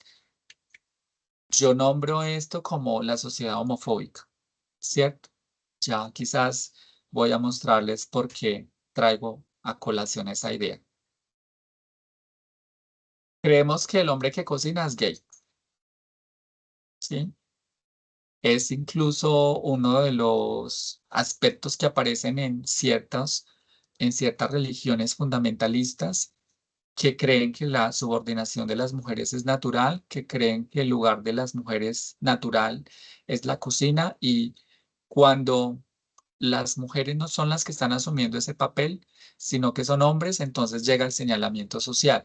En la sociedad homofóbica lo planteo es porque entonces ningún hombre quisiera plantearse desde una masculinidad alternativa porque no quiere ser tildado de gay, porque es que ser gay en nuestra sociedad no es bien visto. Al contrario, se usa como una forma despectiva, como una forma de insulto. Sin embargo, valoro a aquellos hombres que a pesar de que les hacen este señalamiento, siguen entendiendo que las formas de relacionarse deben de ser diferentes, que las formas de llevar su relación de pareja deben de ser diferentes, que no tienen una esclava, que tienen una compañera de vida, que están construyendo planes de vida. Entonces, es importante que tengamos en cuenta, pues, como esas apreciaciones que se hacen desde lo cultural. Quizás no sean apreciaciones que hagamos las personas que estemos acá, pero no quiere decir que desde afuera las demás personas no hagan esa lectura de estos hombres que ejercen una masculinidad plural. Hombre organizado es gay, ¿sí? Es como también lo que solemos escuchar. Hombre que se cuida mucho, entre comillas, es gay.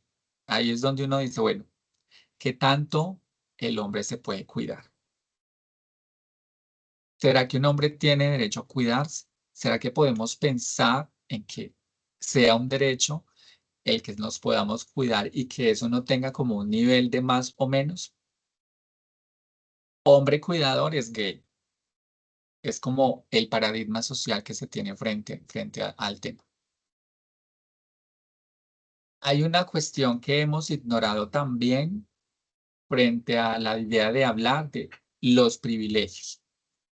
Si bien cuestionamos los privilegios, entendemos que este tema de la masculinidad, en la idea que se plantea, que se espera, también ha traído para los hombres costos. Costos que a veces tienen un valor incalculable. Ya lo mencionaban ustedes algunas ahorita, no poder expresarse, no poder llorar, no poder desahogarse. Les mencionaba también ahorita quizás un poco el tema de las dudas, ¿cierto? Las dudas que se gestan al interior de los sentimientos de estos hombres de si realmente son hombres, si van a lograr esa expectativa social de cumplir con esa idea de ser hombre. Si se habrá de ser un hombre completo, si se va a ser todo un hombre o no. Esto ocurre mucho en las etapas de la adolescencia, que es donde más, bueno, todo el tiempo diría yo desde mi experiencia, porque lo viví desde la infancia, pero en la adolescencia se siente mucho más porque se supone que ya hay una transición de niño a hombre, o es como se espera. La culpa paralizante, la dificultad para pedir ayuda, es un costo que como sociedad estamos asumiendo, porque los hombres no pueden, no sienten la necesidad, bueno, la necesidad sí, pero creen que no pueden pedir ayuda. Entonces les ponemos en nuestras empresas, profesionales en psicología, pero ellos tienen otro esquema cultural en su cabeza, que no se van a exponer frente a una profesional o un profesional en psicología, porque a veces estas personas, si no tienen perspectiva de género, les van a hacer sentir inferiores, les van a hacer sentir casi o los van a llegar a humillar. No solamente quiero hablar de los profesionales en psicología, esto en el plano de lo laboral. Pensemos también en el plano de la justicia. ¿Qué pasa cuando llegan frente a un juez o una jueza que no cree, que no ha considerado para la vida la idea de las masculinidades, sino de una masculinidad? Cuando les hacen señalamientos de, pero es que usted no es el hombre de la casa. Entonces, ¿cuál es su papel?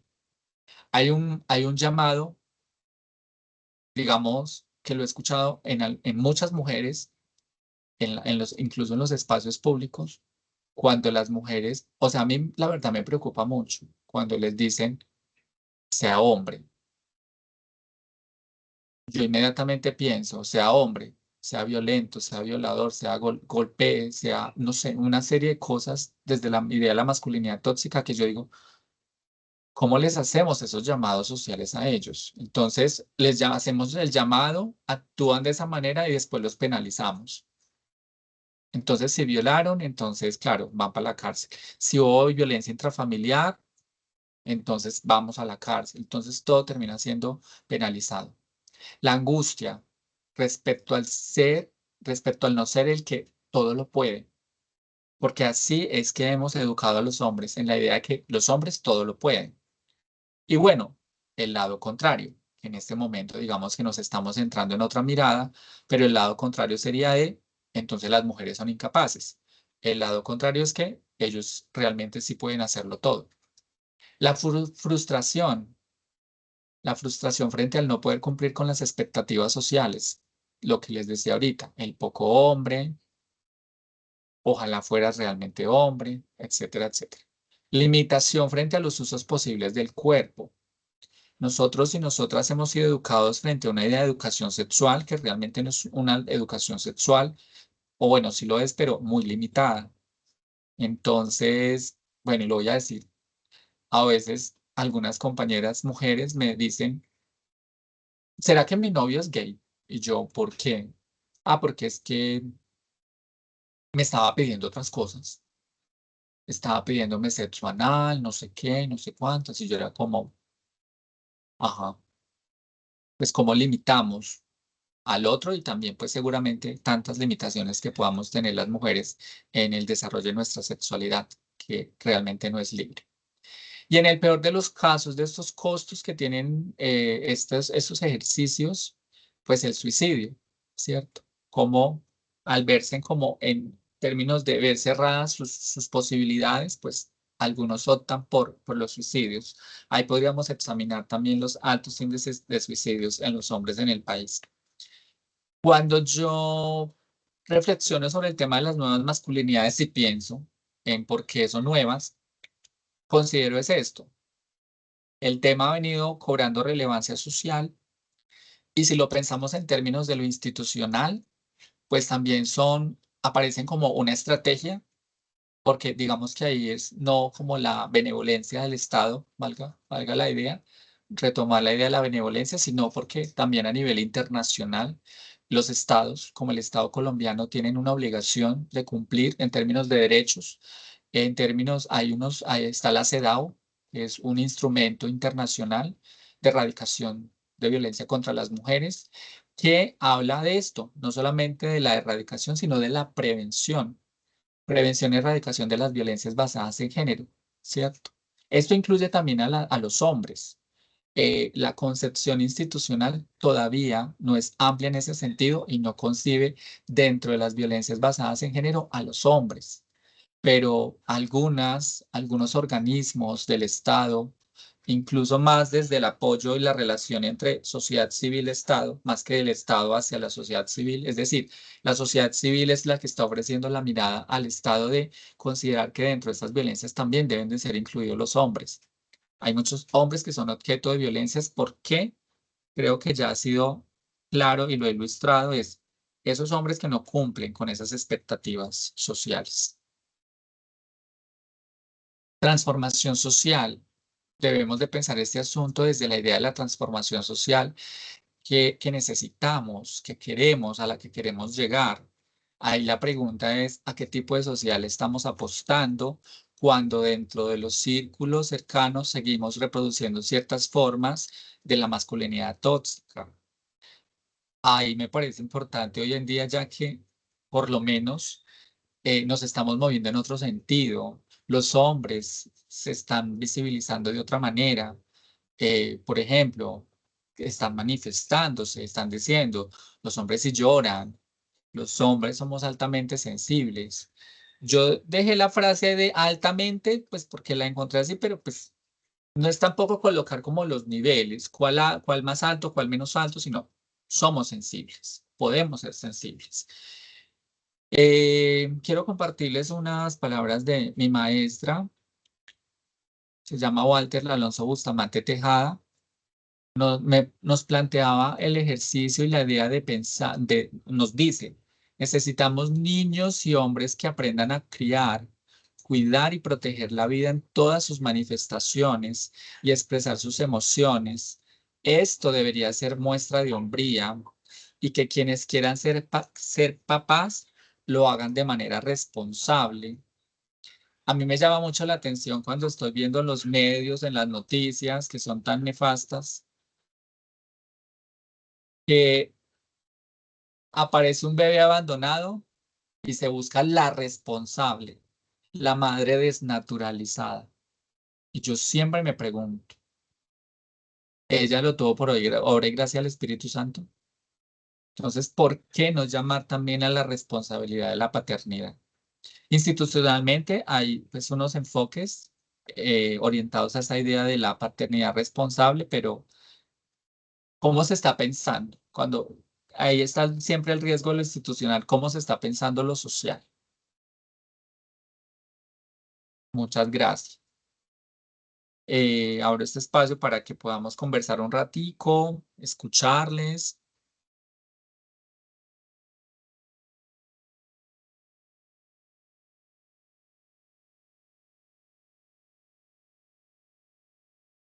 Preguntas, comentarios, inquietudes. Dime, Diana. No, lo primero, Dani, es agradecerte por este espacio. Yo creo que para mí es muy importante porque trae una fundamentación muy diferente a lo que posiblemente las personas presentes pudieran de pronto esperar en un entorno de trabajo. Entonces, aquí es donde yo quisiera traer como la pregunta y abrir la invitación para saber, bueno, las personas que estamos aquí, cómo recibimos esa información y sobre todo me gustaría mucho si pudieran compartir qué elementos traen para el trabajo ya organizacional, ¿cierto? Como que a partir de entender este contexto un poco desde la fundamentación teórica, de la investigación que se ha construido con los años, de también el recorrido histórico que le da sentido a todas estas, llamémosle, expresiones y demandas que hoy son una realidad y que también son parte de nuestras agendas en la empresa, cómo empezarlo a implementar. Si por lo menos aquí da un poquito de claridad eso de pistas de, bueno, esta es no solo la pregunta y la reflexión, sino que cómo esto empieza a permearse en los espacios de la organización y cómo eso también aporta a la promoción de la equidad y a esa reducción de desigualdades.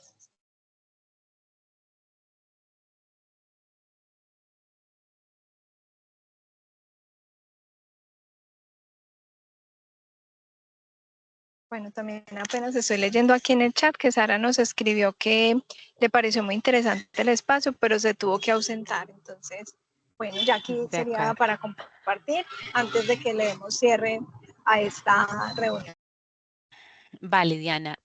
Bueno, te cuento que en Alma Contact, justamente el mes pasado, nuestro espacio de conversación estuvo centrado en masculinidades y lo concentramos en masculinidades positivas, aprovechando pues que claramente es un mes en el que el tema de salud mental es súper visible.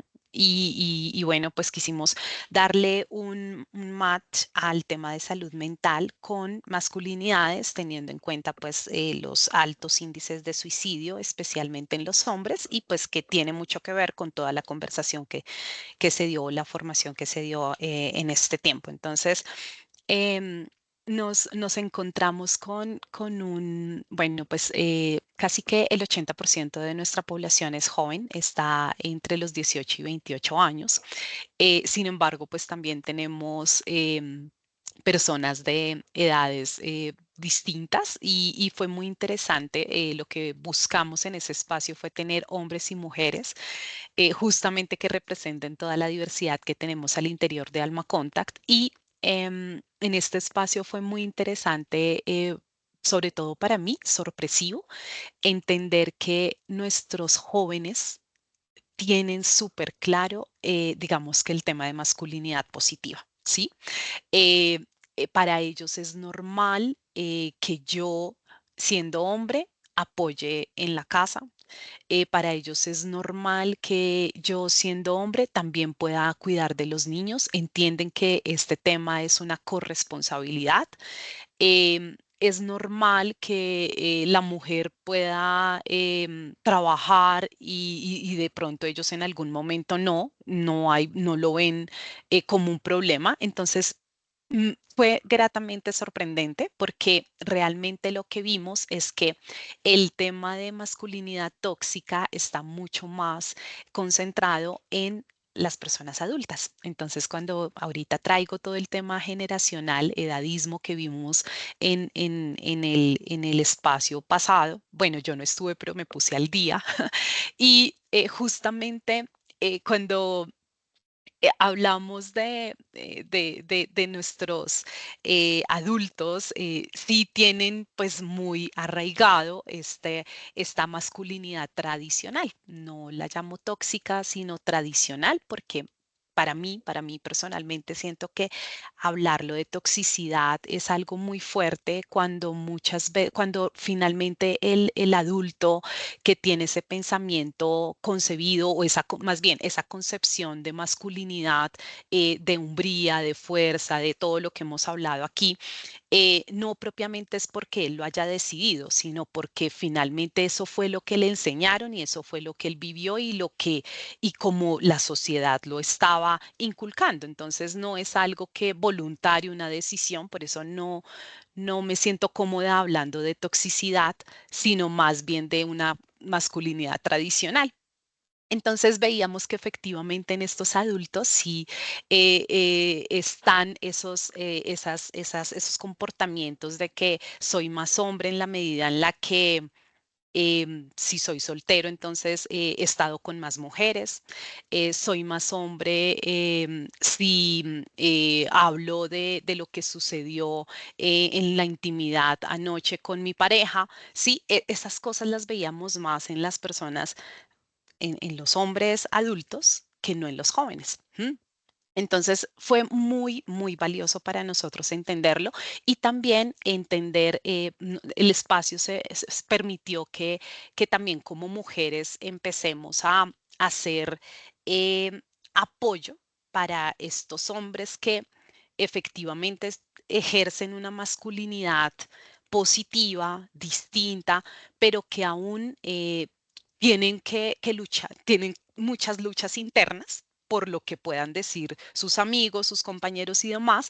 Entonces, reflexionábamos frente a cómo el hombre que pocas veces tiene la posibilidad de salir con un amigo, hablar de cómo se siente, de lo que le pasó, sino que normalmente ellos terminan haciéndolo es con su pareja, con nosotras. Entonces, reflexionábamos frente a lo importante que somos nosotras, o sea, nuestro rol en ese proceso de escucha, de aprovechar y valorar todo lo que hacen diferente y tan positivo y reconocerlo y decirle está bien, que si hoy te sentiste triste y lloraste, está bien, cuéntame qué sientes, cómo te sientes. Eh, en eso reflexionamos mucho frente a cómo nosotras tenemos un papel ahí protagónico y que debemos aprovechar positivamente para darles la tranquilidad y para permitirles sentir con toda la naturaleza del mundo, comprendiendo que es normal y que debes hacerlo y que es lo más sano.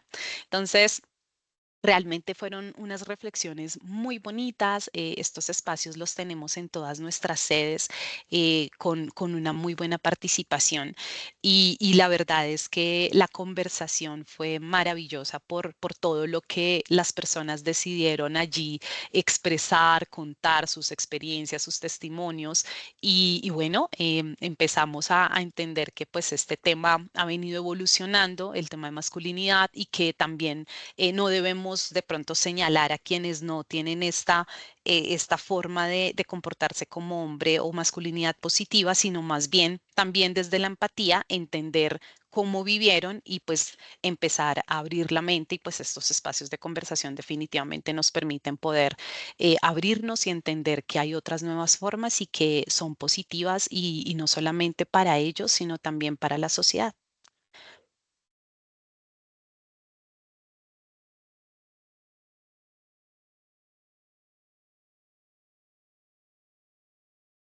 Dani, no te escuchamos. Diana Estás. se perdió. Ok, sí. No, Bueno, no, lo que quería decir, digamos que sí, tomo también, es un espacio de aprendizaje mutuo. Tomaba quizás la expresión, que la verdad sí es bastante usada en los entornos en los que uno a veces está, la expresión de la toxicidad, cuando, digamos, la refiero, es más porque en términos de el encuentro con con la terminología, es también como con la experiencia en la idea de que la he sentido dañina, ha sido dañina para mi vida, entonces Sí, utilizaba la sí. expresión. Creo que comparto también contigo la apreciación de pues, todo lo que nos dices frente a la idea de esa masculinidad tradicional. Eh, entonces creo que también me llevo ese aprendizaje, Viviana. Muchas gracias. Creo que sí, sí es también como entenderlo de esa manera, entender que no fue una decisión tampoco de las personas. Lo que pasa es que es como desde la experiencia sentirlo como que me ha afectado tanto que a veces decía, bueno, si uno se lo han pensado distinto, ellos por qué no se lo piensan distinto y por qué cuestionan a los que sí se lo piensan distinto, como tú dices, de manera positiva. Entonces, es más como en la línea de que lo he sentido muy dañino, entonces por eso sí hice uso de la expresión tóxico. Pero No, gracias súper por bien, el Dani. compartir, No, con todo el gusto y gracias a ti. Yani.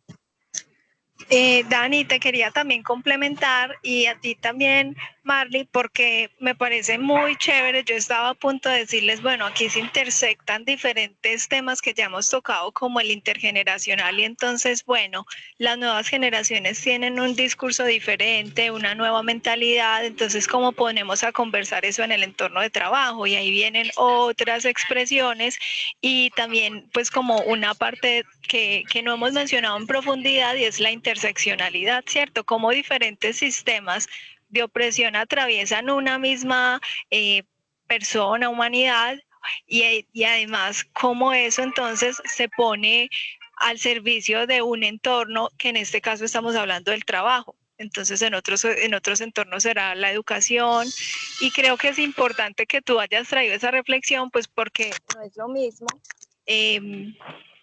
hablar de este tema con una persona, no sé, incluso en una etapa de bachillerato, como con una persona que está a punto de jubilarse, y ahí hay muchas cosas también. Cuál es su historia, su estrato socioeconómico, a qué tipo de educación accedió. Y creo que es muy chévere que a nivel de empresa ustedes hayan llegado solitos a esa reflexión y que pues a partir de esto se generen planteamientos para que esos diálogos se promuevan en los equipos. Y me parece chévere porque desde formación, desde la parte de inducción, desde todo el proceso, creo que hay grandes oportunidades para ir implementando como esta conversación. De acuerdo, Diana. Sí, súper, muchas gracias. Bueno, y no sé si alguien más quiera también compartirnos algo antes de despedirnos. Danitza, dale. Dale. Bueno, sí, debo mencionar que me llevo pues infinitos aprendizajes de esta sesión, me ha parecido maravillosa. Hay algo que me llevo que me encantó, o sea, porque si bien en el estudio que nosotros hicimos para poder hacer esa sesión sobre las masculinidades, se hablaba precisamente de eso, bueno, o sea, ¿qué es la masculinidad? Y nos hacíamos esa pregunta y fue muy, muy raro, como de, ¿qué es la masculinidad? ¿Qué es ser hombre? ¿Qué es ser mujer? Y decía, bueno, yo nunca me había hecho esa pregunta, jamás. Y si bien decía, bueno, pero ¿por qué? O sea, me quedaba como con una especie de vacío, como de extrañeza. Y ahorita, dentro de las cosas que tú mencionaste y nos mostraste, hay algo que me dio como una luz a esa necesidad de hacerse esa pregunta. Y es acá donde nos dice la orden tantas veces oídas de ser un hombre implica que no es algo que se dé por sentado y que la virilidad puede no ser tan natural como se pretende. Y significa además que el hecho de tentar un cromosoma u órganos sexuales masculinos no basta para circunscribir al macho humano. Ahí con eso que mostraste yo entendí, ok, entonces esa interpretación que tenemos sobre la masculinidad o sobre ser hombre, eh, sí existe una necesidad social de ser construida y por eso es que necesitamos esa pregunta necesariamente. Y, y esa fue la respuesta que me di gracias a esta información que me proporcionaste, así que me llevo una respuesta, una inquietud formulada anteriormente, así que te agradezco por ello y bueno, son experiencias adicionales que hemos tenido acá en la empresa. Sí, por ejemplo, hace unos días un chico llegó a mi escritorio a punto de llorar y me dice, necesito hablar con alguien porque esto ya no me lo puedo seguir guardando. Y yo le dije, ok, claro que sí. Dijo, pero no quiero llorar porque me da pena porque yo quiero ser fuerte. Y me pareció súper curioso y claro, cuando hablaba con él encontraba pues toda esta construcción de macho así súper fortalecida, pero que sí o sí necesitaba derrumbarla porque ya no podía más. Y me dijo, no puedo hablar esto con ningún hombre, no soy capaz de abrirme con ningún hombre. Cuando me dijeron que la psicóloga eras tú, me sentí tranquilo, entonces fue como de, wow, me asombré en ese sentido de un amigo, alguien cercano me dijo, no, nadie. Me quedé asombrada y nuevamente me hizo esa pregunta. Bueno, esa era la reflexión que quería mencionar. Muchas gracias. Muchas gracias, Danitza. Ahí mira la importancia del papel también de ustedes o de la persona que reciba como que se encuentre con estas necesidades de las personas, porque qué respuesta le damos y entonces a partir de esa respuesta que les damos, qué detonamos o que por el contrario hacemos posible. Sí, sí, así es. Pues afortunadamente se fue en un espacio mucho más tranquilo y bueno, espero Su- que pueda continuar sí, abriéndose emocionalmente con otras personas. Esa fue la recomendación. Sí, seguramente si la experiencia contigo fue positiva, entonces es probable que pueda encontrar también otras formas y a otras personas. Pero también es importante que él pueda ser lo suficientemente estratégico para identificar que no es con cualquier persona que se pueda hablar del tema. Sería lo ideal, pero no siempre ocurre así. ¿Alguien más nos quiere compartir las sensaciones, emociones en este espacio?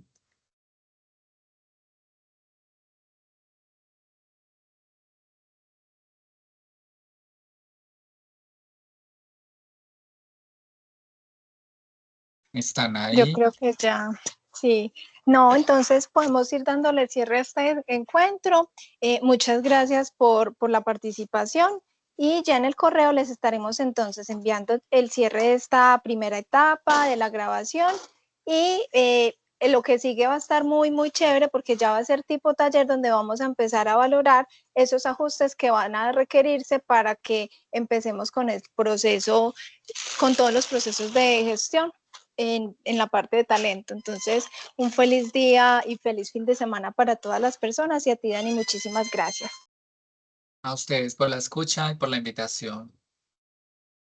Muchas gracias. Hasta Muchas pronto. gracias. Bonito fin de